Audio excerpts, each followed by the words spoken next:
Dans cette vidéo, passeport pour la prière efficace, nous allons voir aujourd'hui comment prier comme un vrai leader. Tout de suite, après ça.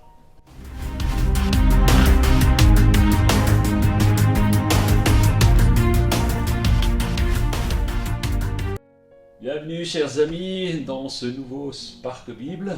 Bonjour à tous. C'est une joie de vous retrouver. Ouais, très heureuse de vous retrouver tous, fidèles. Tamponnez à nouveau un bout de passeport pour que vous puissiez continuer de grandir dans la prière. Ouais. Alors aujourd'hui, on va voir comment prier comme un leader. Parce que Dieu cherche en fait des personnes qu'il peut utiliser, des personnes, des hommes et des femmes qui ont le sens de l'écoute, qui sont à son écoute et qui veulent grandir dans la foi.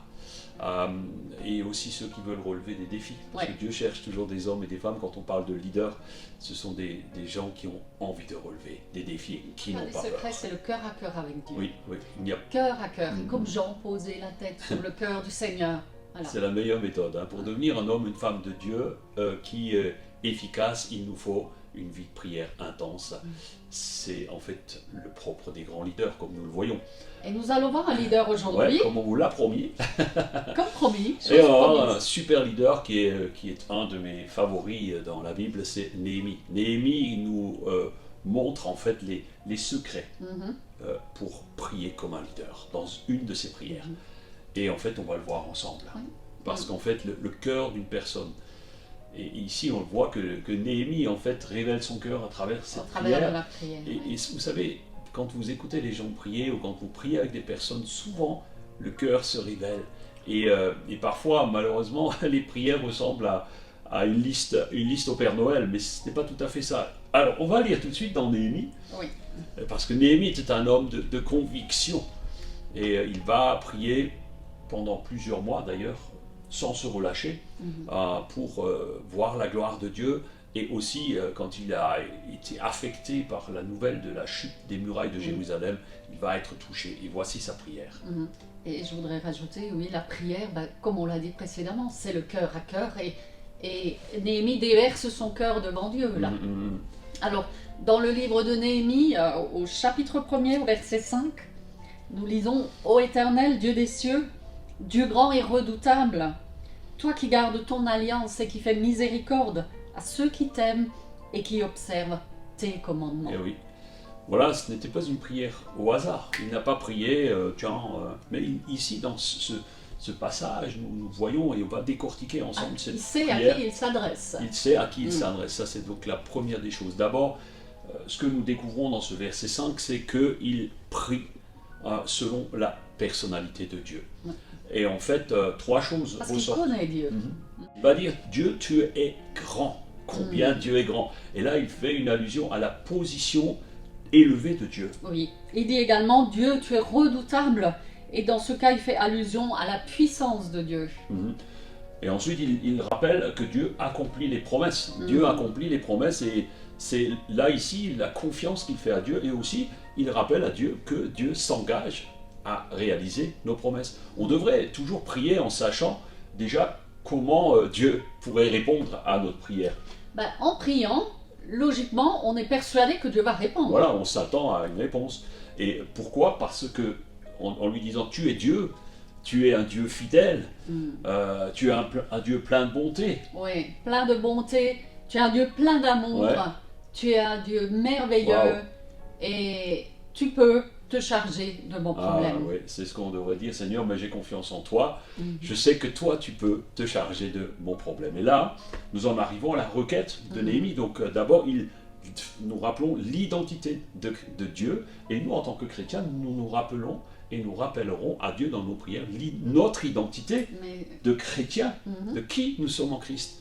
Donc pour la requête, Néhémie va s'approcher de Dieu, on va continuer de lire, et il va simplement rappeler au Seigneur que, oui Seigneur, je viens maintenant, je sais qui tu es, je voudrais que tu fasses quelque chose pour Jérusalem. Oui. Amen. Donc on va poursuivre la lecture au verset 6.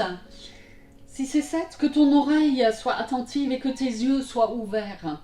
Écoute la prière que ton serviteur t'adresse en ce moment, jour et nuit, pour tes serviteurs, les enfants d'Israël, en confessant les péchés des enfants d'Israël, nos péchés contre toi, car moi et la maison de mon père, nous avons péché. Nous t'avons offensé, nous n'avons point observé tes commandements, les lois et les ordonnances que tu as prescrites à Moïse, ton serviteur. Donc, après avoir rappelé qui est Dieu, donc nous sommes dans la requête maintenant, et la première des choses, c'est qu'il confesse ses péchés, il confesse les péchés. Et donc, en revoyant ce passage très important, il va dire plusieurs fois « je », et c'est étonnant, et aussi « nous ». Il va utiliser le « nous ». Donc, en fait, première chose, je confesse moi-même. Je confesse moi-même et je confesse pour la maison de mon père, hein, c'est ce qu'on a lu. Nous avons péché. Et en fait, nous avons mal agi. Nous n'avons pas obéi. Donc, ce qui est intéressant, c'est que Néhémie, ce n'est pas de sa faute. Ce qui s'est passé à Jérusalem, non, Néhémie, ce n'est pas de sa faute. D'ailleurs, Néhémie n'était même pas né quand toutes ces choses sont arrivées. Donc, ce n'était pas de sa faute, mais il s'identifie. Il prend également sa part de responsabilité. C'est un des signes d'un leader. C'est un des signes d'un leader. Un leader ne va pas chercher toujours à mettre la faute sur les autres. Il aurait pu prier, oh Seigneur, tu vois ce méchant peuple qui a fait tellement de choses et voilà pourquoi moi je suis en captivité. Non, non, il n'est pas là. Néhémie a voulu vraiment être partie prenante et sa prière nous le rappelle. Et en fait, il dit oui, j'ai fait partie du problème. Ce problème, oui. Donc ça nous rappelle les générations. Et là, il y a une notion, premièrement, dans sa prière de confession individuelle. D'abord individuelle, mais collective aussi, après. Il va parler de la nation, il dit oui, ce peuple, mon peuple, moi, notre peuple, nous. Et ça, c'est quelque chose que nous ne comprenons pas bien aujourd'hui dans nos sociétés modernes et particulièrement en France. On est très individualiste, la confession des péchés, c'est pas quelque chose qui fait partie de notre enseignement, c'est pas ce qu'on apprend à l'école. Et on peut se poser la question, souvent même nous en tant que chrétiens, c'est quand que nous avons confessé la dernière fois le péché de notre nation. C'est quand ou le péché. La nation ou de notre famille, de l'Église. Voilà, je crois que c'est important qu'on s'identifie et qu'on porte aussi notre responsabilité. On a du mal à s'approprier cette notion de prière et pourtant un leader prie de cette manière. Alors il ne faudrait pas oublier non plus de confesser ses propres péchés. On commence par ça en général. Souvent sous prétexte de confesser le péché des nations, on oublie de confesser ses propres péchés.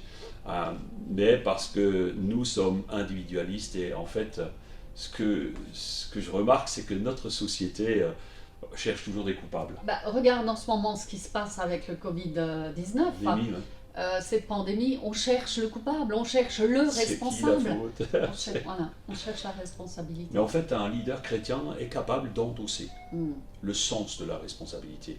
La qualité d'un leader dans la prière se dégage dans sa manière de prier, dans sa manière de s'adresser à Dieu. Et en fait, il sait demander pardon pour ses propres péchés, mais en même temps, il sait reconnaître les péchés de sa famille, son église, sa nation. Et c'est un principe essentiel d'une bonne prière d'un leader. Ensuite, qu'est-ce qu'il va faire, Néhémie? On va continuer? Alors, on va continuer au verset 8. Souviens-toi de cette parole que tu as donnée ordre à Moïse, ton serviteur, de prononcer. Lorsque vous pécherez, je vous disperserai parmi les peuples. Mais si vous revenez à moi, et si vous observez mes commandements et les mettez en pratique, alors vous serez exilés à l'extrémité du ciel. De là, je vous rassemblerai et je vous ramènerai dans le lieu que j'ai choisi pour y faire résider mon nom. Donc nous voyons que Néhémie rappelle, simplement, déclare toutes les promesses que Dieu a faites à son peuple.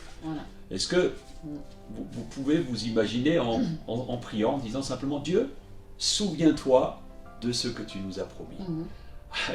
Et on voit que le peuple d'Israël, lui, il a toujours rappelé ses promesses. Toujours. David le fera.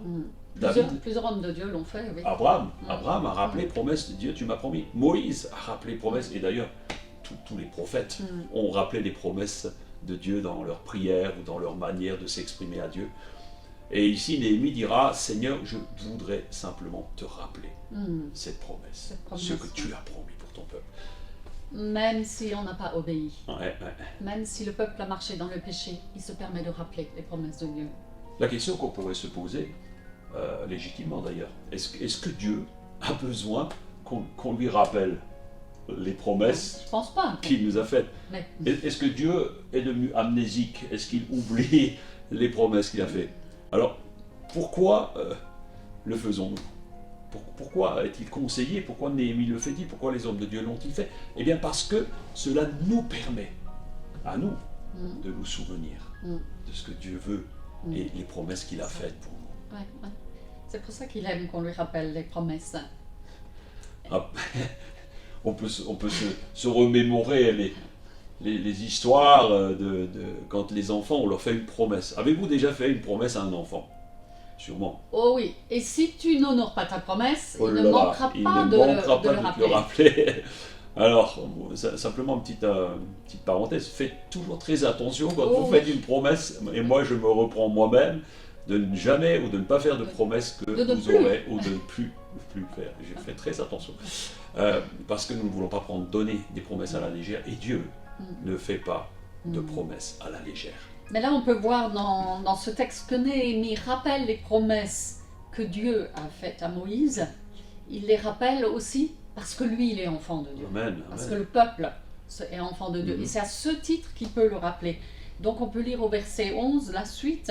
« Ah Seigneur, que ton oreille soit attentive à la prière de ton serviteur et à la prière de tes serviteurs qui veulent craindre ton nom. » En fait, il rappelle ici qu'il fait partie de la famille de Dieu. C'est ça. Il rappelle son identité en Dieu. Il rappelle qui il est en Dieu, ainsi que son peuple. Oui. Et il dit qu'il cherche à faire la volonté de Dieu. Donc la suite du verset 11 nous dit Donne aujourd'hui du succès à ton serviteur. Fais-lui trouver grâce devant cet homme. Et oui, donc en fait, lorsque nous rappelons notre identité en Christ, nous savons que Dieu va accomplir les promesses qu'il nous a données. Et en fait, Néhémie dira, oui, je veux prier pour la réussite. Alors, un leader prie avec foi et précision. Si vous voulez une réponse précise, il faut demander précisément. Demandez avec précision. Oui, précision ou des choses spécifiques. Oui, tout à fait. Si vous demandez des choses très vagues, très générales, comment voulez-vous savoir si la prière a été exaucée? Je me souviens d'un livre que j'avais lu il y a longtemps du pasteur Yom Kisho, une grande église en Corée, la plus grande église au monde, disait-on. Au début de son ministère, il n'avait pas de moyen de locomotion et il avait prié pour un vélo. Et alors qu'il était en prière, il priait avec instance pour ce vélo. Et à un moment donné, Dieu lui dit, mais est-ce que c'est quoi la couleur du vélo que tu veux? Et il dit, j'avais oublié de prier pour que la couleur de mon vélo. Et finalement, il va dire, bah écoute, Seigneur, j'aimerais un vélo jaune. Et que s'est-il passé quelques jours plus tard? Il a eu son vélo jaune. Il a jaune. reçu son vélo jaune. Mes amis, Néhémie n'a pas hésité à prier pour sa réussite. Parfois, les chrétiens sont gênés de prier pour demander la réussite, pour demander que Dieu bénisse les choses. Il faut regarder à la motivation du cœur. Si c'est une requête, une réussite orgueilleuse pour en mettre plein la vue à quelqu'un, Dieu ne va pas répondre. Et je peux revenir au psaume 1er, qui clairement explique comment le principe de la réussite. Nous en reparlerons peut-être à un autre moment. Donc moi, je crois, s'il n'y a rien de mal, il n'y a rien de mal à prier pour une réussite si elle n'est pas égoïste. C'est ça. Si c'est une réussite pour la gloire de Dieu, vous pouvez prier avec assurance parce que Dieu va honorer votre prière. C'était la prière de Néhémie. Et cette prière est une prière valable pour nous aujourd'hui. C'est un modèle de prière que nous pouvons suivre aujourd'hui. Alors, pour conclure, si vous faites une prière et que vous vous dites « Oh, je ne suis pas sûr que Dieu va bénir cette prière parce que est-ce qu'elle n'est pas trop égoïste? Est-ce qu'elle n'est peut-être pas centrée sur quelque chose finalement qui ne le glorifie pas? Si vous ne pouvez pas faire ce genre de prière, eh bien c'est une mauvaise prière. Ne commencez même pas à prier dans ce sens. Voilà, on en arrive à la fin. 5 secrets de comment prier comme un leader. Dieu a exaucé la prière de Néhémie parce qu'il a prié avec ferveur. Il a rappelé à Dieu les promesses. Il s'est humilié devant Dieu. Voilà. Il s'est humilié pour Il lui-même. a remis Dieu Je dirais, à sa place. À sa place. Il a fixé les yeux sur qui est Dieu. Il Alors, s'est humilié et il a rappelé son identité. si vous voulez l'exaucement dans la prière, comme nous le voulons, et comme nous le voulons pour vous, c'est pourquoi nous sommes là en train de vous faire ces vidéos, parce que vous avez besoin d'apprendre l'habitude de prier comme un leader. Même si tu te dis, mais moi je ne suis pas un leader, deviens-le. Commence à prier comme un leader, et c'est en faisant les choses comme un leader que tu vas devenir un leader. Amen. Et vous allez prendre de l'assurance, parce que vous allez voir que Dieu agit fidèlement. On va prier, et on demande au Seigneur simplement que vraiment les prières que nous formulons soient des prières de foi. Seigneur, merci parce que tu es un Dieu merveilleux, un Dieu grand.